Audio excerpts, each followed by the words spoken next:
अस्सलाम वालेकुम। मैं अकील सुबज़ई मुखातिब हूँ पिशावर से।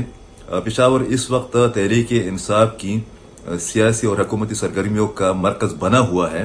आपने मीडिया में देखा भी होगा। मजीद अपडेट्स मैं आपको देता हूँ कि रात भी तकरीबन 2 घंटे बुशरा बीबी जो कि इमरान खान साहब की अहलिया है उनकी और अली अमीर गंडापुर की सरबराही में मेज़बानी में तकरीबन 200-300 से लेकर 450 तक पंजाब और खैबर पख्तूनख्वा के MNAs को, MPAs को और अहदेदारों को मदऊ किया गया था और उनको बाकायदा मुज़ाहिमत की हिदायत दी गई है। और इसके लिए जो 24 नवंबर का दिन मुकर्रर किया गया है उसमें यह फैसला किया गया है कि खैबर पख्तूनख्वा के सरकारी वसाइल को माजी की तरह इस्तेमाल किया जाएगा। एक तरफ तो खैबर पख्तूनख्वा के अंदर ये सूरत हाल है, दूसरा ये है कि यही हुकूमत खैबर पख्तूनख्वा के अंदर गुज़श्ता 3 दिनों के दौरान तकरीबन जो 16 हमले हो गए उससे बिल्कुल लाताल्लुक है, मुज़म्मती बयान भी जारी नहीं कर रही।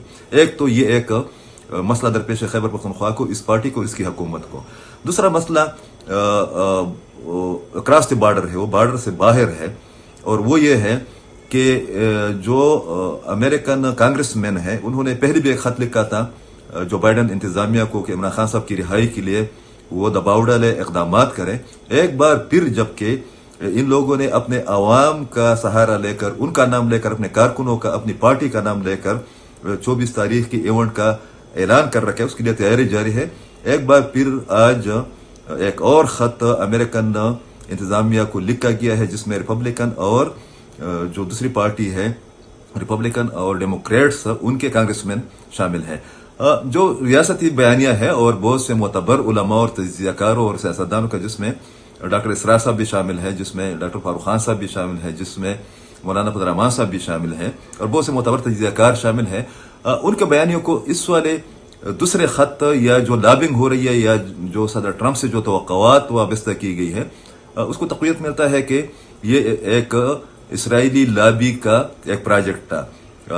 ऑपरेशन गोल्डस्मिथ के नाम से एक नैरेटिव वो पूरी दुनिया में ज़ेर गर्दश है। तक़वियत मिलती है कि ये पार्टी न सिर्फ ये कि पाकिस्तान के अंदर रियासत के खिलाफ तो सरगर्मी में मसरूफ़ अमन रही है, बल्कि जो रियासती बयानिया है, जो रियासती इक़दामात है, उसको तो मुताश करने के लिए, उसकी नफ़ी के लिए न सिर्फ ये कि बांग्लादेश मॉडल को इस्तेमाल करती आ रही है, प्रोपेगेंडा करती रही है, बल्कि अमेरिका में और बरतानिया में करोड़ों डॉलर देकर मुख्तलिफ फोरम्स की या फर्म्स की खिदमात भी हासिल की गई है। और एक बार फिर ये साबित हो गया है कि ये अमेरिका, बरतानिया और इसराइल की जानिब देखने वाली पार्टी है।